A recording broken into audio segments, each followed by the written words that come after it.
Ukinico gihe cyo gushinzwe wankoreye. Ah, no, Karine, stop. No, Karine, no, stop.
Serious? Sacheda ijuru. Hari igitangaje kirimo. No, uri umwana w'umukobwa Karine kandi urabona ko bwije. Ndagufite surprise. No, merezi iyo surprise hamugenda. Sibyo? No, Karine, no, Karine. Ukinico gihe cyo gushinzwe wankoreye. Ah, no, Karine, stop. No, Karine, no, stop. Karine!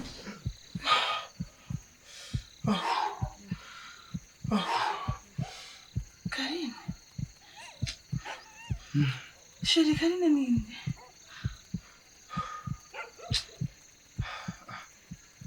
Yose.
nacho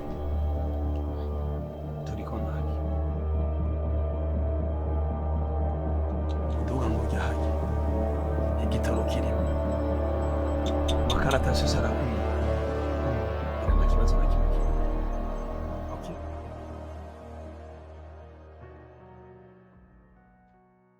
Shakari nawe izi direct zawe zirateye isoni vraiment ntaje ugufungira ntibigera wimvura uzifungisha inyo basi.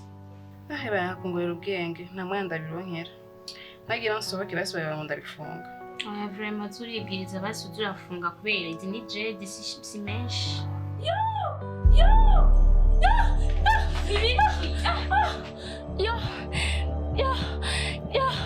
Imbeba iraciye ku maguru n'ukuri. Imbeba. Niyo turi kumindira uko kose. Nukuze ntuzisubire yansi. Nkuyare ngo umutima ace ngigwamo. Cyora zingena nkanze. Uza wasa mumenga barakwisha. Imbeba nta nisoni. Erega imbeba iraryana.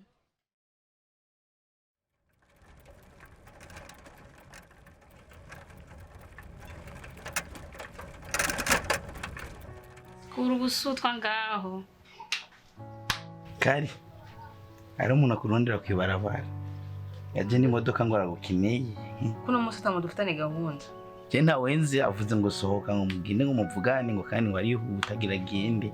Irambwira nsange ngaha. Yavuze ngo nta mwanya afisi.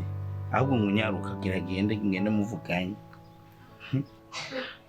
Kari wereka kureva sha wowe wamaze kumva ko ari chance y'umuntu afise imodoka hama nawe ugomba wigira ikigugu. Torasha ifile wambare hamugende. Ko afise imodoka wanshanja kumwita. Genda umwumvirize sha igiye gusigirana na 20,000 tukaja kunywa. Sivyizi ibyo amara yare kandi gusaka bandi kwanza witabe. Umve kwanza ije ashaka kubwira. Petetre ntabyo wowe uzi banza kwanza ugenda urabe. Ntugaye ikintu utarakibona. Afu namwe muratarishibira. Ko wamaze kumva imodoka urizi imodoka genda sha genda.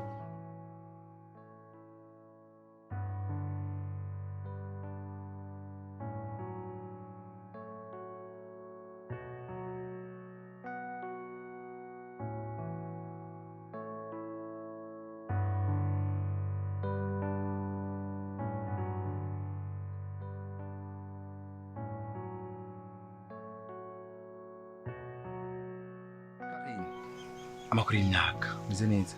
Meze neza ndashima. Bravo. Yego. By the way ndyohewe kubona. Imyaka ari myinshi. Sida guheruka imyaka 3. Yes? Pardon? Numvisemo mvugisha nko ngo muranzi, gusa singize ndabamenye. Okay, ntacyo twabirashika. Birashika umuntu kamwibagira bivanye n'ingene guheruka kera jewe ndi Isaac. Twakoranye muri Fangas. Ça fait 3 ans. Ndakitatirahetse bien sûr. Nimba mwibuka ukuntu twa Ivan muri Fangas na Clarisse. Oh wow, Isaac. Oui.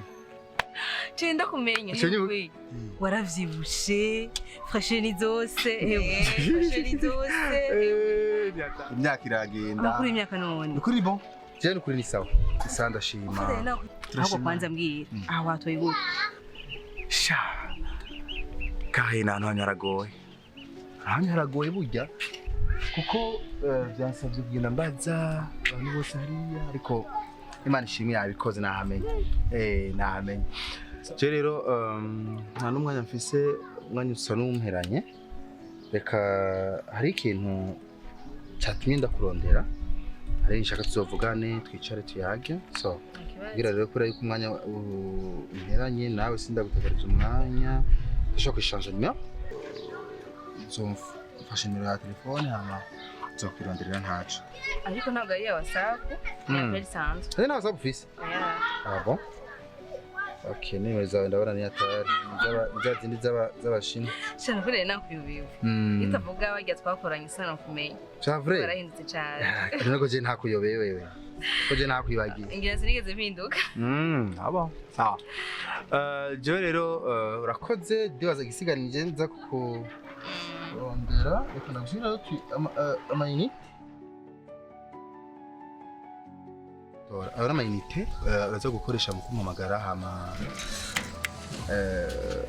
gusa je ndaza gutangura gutelefona ko ndabona ko wewe biza kugora sinzi nuko amafaranga ari menshi. Ay, oh yeah kamera. Nta kibazo ni gutwara umwanya. Sivyo kare. Sambra koze. Karibu ndi munsi. Ego sha, wewe merci bien. Reste en contact. Okay.